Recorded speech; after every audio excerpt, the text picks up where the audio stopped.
by Richard Leonard. Ms Roddick. Thank you, Presiding Officer. From today's motion, two things are very clear to me. The SNP is good for Scotland's railway, and improvements are easier to make for Scotland's railway when the powers lie here in Scotland.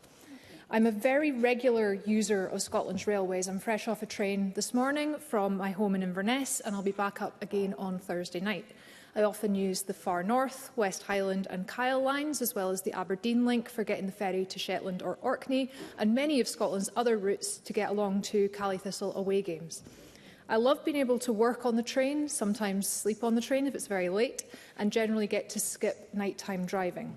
So I was incredibly excited when, as a candidate, I heard that the SNP was going to commit to nationalising ScotRail this session. It felt like such a strong commitment to make for a fairer country, because a fairer country must include transport links which are accessible, affordable and appropriate for different areas in the country. The profit motive of a private company often comes at the expense of long-term investment, a barrier which is no longer in place for this government. I had mentioned in an online meeting only the night before the announcement that I thought this would be a great step forward, leading to some people in my local branch to credit me with the announcement. I was not, but I have been in regular contact with the Cabinet Secretary and her predecessors to push on some other issues. There are many things that I would love to see improved about our services and infrastructure in the Highlands. Doubling of the Highland Main Line has already been mentioned, which would reduce the impact of disruption, as well as offer the potential for shorter journey times and more freight capacity. A loop, Lentrin, Delmore, not particularly fussed, to build resilience on the Far North Line, and other improvements that could move freight off our roads and passengers out of cars. A thriving rail network in the north of Scotland is crucial to decarbonising the transport system overall. We have got to support critical industries in my region, be it the wooden pallets from West Fraser or whisky that is travelling from everywhere and to everywhere, to become more sustainable, and that requires rail freight being a viable alternative to HGVs on the A9 or the A96. Certainly. Paul Sweeney. Thank the member for giving way.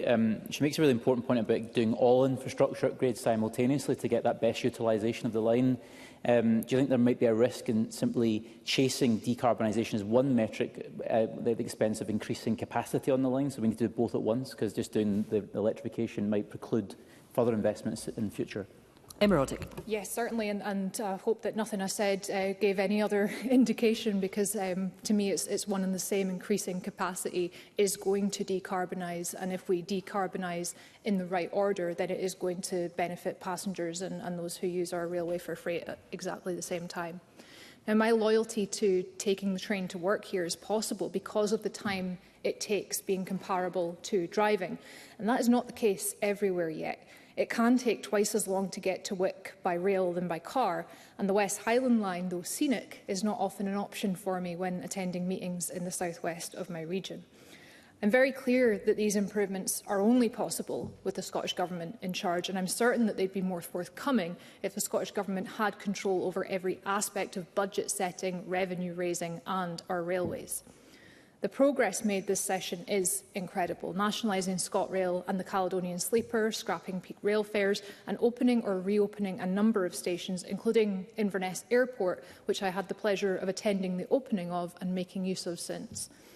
Many other changes to ticketing have offered my constituents good deals on regular journeys, and of course the record extends beyond the last 4 years.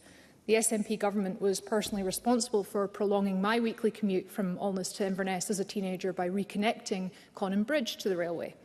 And while it seems like most of the Cabinet Secretary's portfolio, or at least the tricky bits, relate to the Highlands and Islands, I do have a great appreciation for what has happened elsewhere too. I took the train to Galashiels earlier this year, and wherever it is in the country, I think it deserved a point of pride that the longest domestic line in the UK in a century was delivered by the Scottish Government. If the Cabinet Secretary is ever looking for suggestions on what new line could beat that record, I do have a wee wish list of long lines that could keep Scotland on the right track.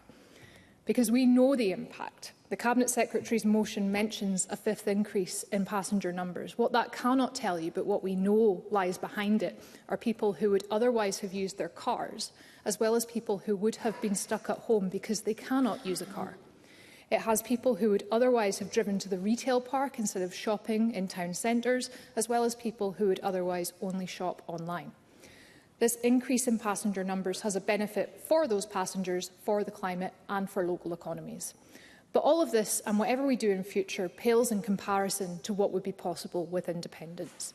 What has been done under devolution is impressive, but it's incomplete. And while it's fantastic to see that the UK Government might be getting ready to follow Scotland in various policies like nationalising rail, we must be clear that we need to be looking at more powers and certainly not the diminishing of the current situation, which has delivered so much. Scotland shouldn't need permission to keep improving the railway, and with independence would come full fiscal powers and the agility to react to public pressure on what users of our railway need.